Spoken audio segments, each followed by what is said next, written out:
তো আমরা সেম ভাবে এই 5 টাকে সামনে নিয়ে আসবো, দেন d dx cos x। দেখো আমরা এই যে বারবার 5 টা সামনে নিয়ে আসছি না, আমরা এগুলো প্র্যাকটিস করতে করতে এক সময় d dx আর লিখবই না, আমরা একবার এখান থেকে সূত্রও লিখতে পারবো।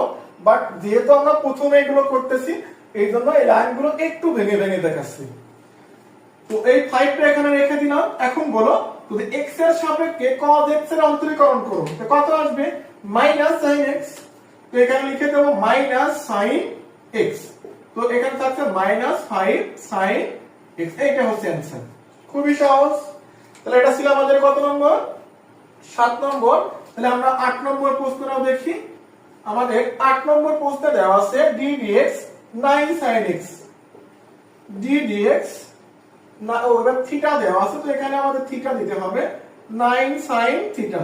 তো এইবার থেকে মানে এখন যে প্রশ্ন শুরু করব, এই প্রশ্ন থেকে আমরা কনস্ট্যান্ট ভ্যালু সামনে নিয়ে আসবো না, আমরা d dx বা d d থিটা আর আলাদা লিখবো না, আমরা একবারে এগুলো ভেঙে দেব।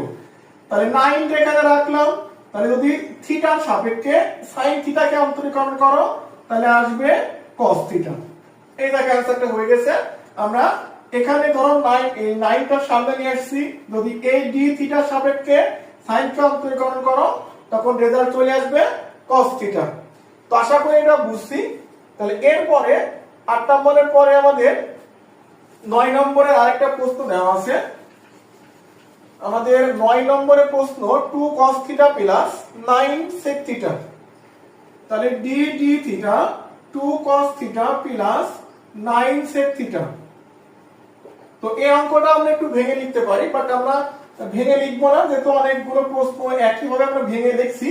তাহলে এই d d থিটা এটা প্রথমটার সাথেও যাবে, এটা দ্বিতীয়টার সাথেও যাবে।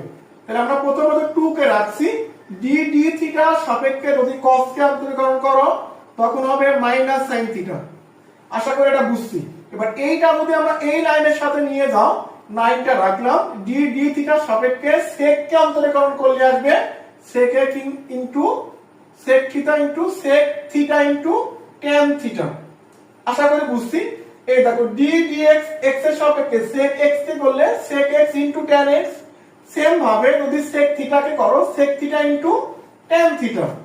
তো আমরা এই লাইনটা কিন্তু আর ভেঙে লিখবো না, এটা মনে মনে ভাববো আমরা প্রত্যেকটা অনুপাতের সামনে নিয়ে নিয়েছি। তো এখান থেকে -2 sin theta plus 9 sec theta into tan theta. তাহলে এটা ছিল আমাদের 3 নম্বরে 9 নম্বর প্রশ্ন।